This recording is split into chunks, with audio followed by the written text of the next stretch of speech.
लाल भेलौगे कौना छौरा चुम्मा लेलकौ लोलवा लाल भेलौगे कौना छौरा चुम्मा लेलकौ तोरवा लाल भेलौगे के ना लाल भेलौगे के ना लाल भेलौगे कौना छौरा चुम्मा लेलकौ गलिया लाल भेलौगे कौना छौरा चुम्मा लेलकौ तोरवा लाल भेलौगे। अरे बाप रे बाप पूरा के पूरा गलिया लाल छै यो। पेंटर गोरियाकोठी काला भेलौगे के ना काला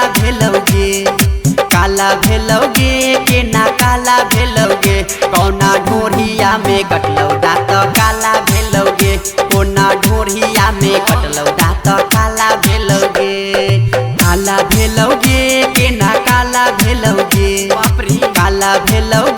के ना काला भेलौगे कौना ढोरिया में कटलौ दाँत काला भेलौगे कोना ढोरिया में कटलौ दाँत काला भेलौगे। तो देखियो बाप रे बाप का ढोरी कितना बढ़िया लगै छै देखियो त गोरियाकोठी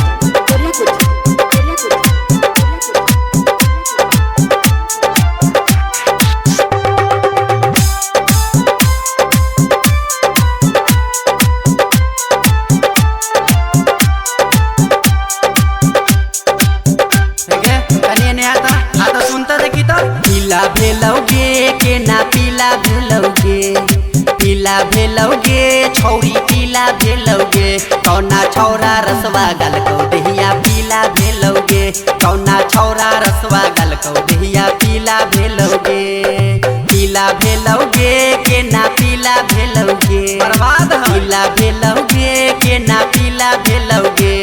जुगरुआ रसवा गलकौ देहिया पीला भेलौगे